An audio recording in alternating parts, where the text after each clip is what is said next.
আজকের মিনি কিচেনে আমার রেসিপি হচ্ছে খিচুড়ি, যেটা সবার অনেক প্রিয় একটি খাবার। আর আজকে হচ্ছে বৃষ্টি হয়েছে, তো এখন আপাতত বৃষ্টি নাই, কিন্তু বৃষ্টি হয়েছে যেহেতু ঠান্ডা আবহাওয়া, তার জন্য ভাবলাম আমার মিনি কিচেনে খিচুড়ি দিয়ে স্টার্ট করি। তো খিচুড়ি আমার কাছে খুবই ভালো লাগে, জানি এটা অনেক পছন্দের খাবার সবার কাছেই, সবাই অনেক পছন্দ করে, যেটা একটু নরম নরম হয় খিচুড়িগুলা, সেই খিচুড়ি বানাবো।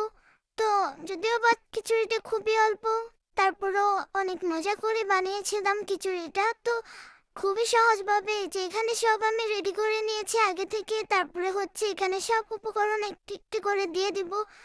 আর ডাউল আর চাউল একসাথে মিলিয়ে তারপরে হচ্ছে ধুয়ে নিয়েছি। এখানে লবণ, হলুদ, মরিচ, তেজপাতা, গরম মশলা গুঁড়ো, তারপরে ধনে গুঁড়ো, জিরে গুঁড়ো, সব কিছু দিয়ে একসাথে মাখিয়ে তারপর হচ্ছে আমি খিচুড়িটা বসাবো। কারণ ছোট চুলার ভিতরে তো সব উপকরণ দিতে আমি একটু সমস্যা হচ্ছিল, যার কারণে আমি হচ্ছে একসাথে সব কিছু দিয়ে মাখিয়ে তারপরে বানাইতে বসেছি আর কি।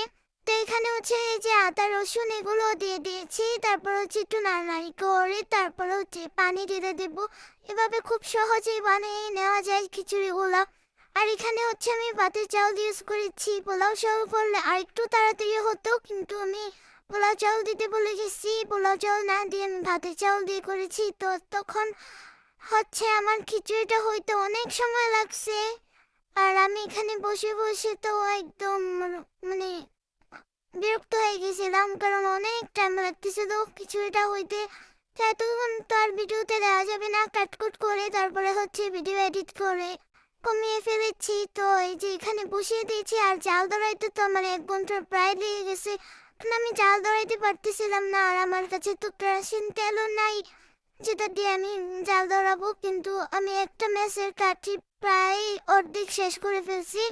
তারপরে আবার মাঝখানে আবার চুলাটা নিভে গেছিল, তারপরে আবারও জ্বালাইতে অনেক টাইম লাগছে। তো ছোট চুলায় রান্না করতে অনেক কষ্ট, সেটা মানে যারা করে তারাই বুঝতে পারে আর কি, যে কত কষ্ট হয়, এটাতে জাল ধরানো যায় না। তো যেহেতু কেরোসিন তেল নাই সেই জন্য আর কি জাল ধরাইতে একটু কষ্ট হয়েছে। আবার জাল ধরাইতে কেরোসিন তেল এনে তারপরে জাল ধরাইতে হবে। তা আমি অবশ্য সবাইকে দেখি কেরোসিন তেল বা অন্যান্য অনেক কিছু দিয়ে তারপরে জাল ধরাই, কারণ ছোট চুলায় তো খুব একটু সহজে জাল ধরতে চায় না। তো এই যে এখানে হচ্ছে আমার খিচুড়িটা এখন প্রায় রেডি। এখানে একটু লবণ কম হয়েছে, তারপরে হচ্ছে আমি এখানে একটু লবণ দিয়ে আবার চেক করতেছিলাম যে ঠিকঠাক হয়েছে কিনা। তো মোটামুটি আমার একার জন্য খিচুড়িটা পারফেক্ট ছিল, মানে অল্প একটু খিচুড়ি, তো আমি খেয়ে নিয়েছি আর কি, খুবই টেস্টি হয়েছে অল্প উপকরণে। পরে আবার এটাকে বাগার দিতে হয়েছে, তো আমি আর এটা আহ, করতে পারিনি, কারণ আমি গরমে শেষ হয়ে যাচ্ছিলাম, আর এখানে বসে থেকে আমি আর পারতেছিলাম না কিছু এটা মানে কন্টিনিউ করতে। তো এখানে হচ্ছে এই যে আমার কিছু কমপ্লিট।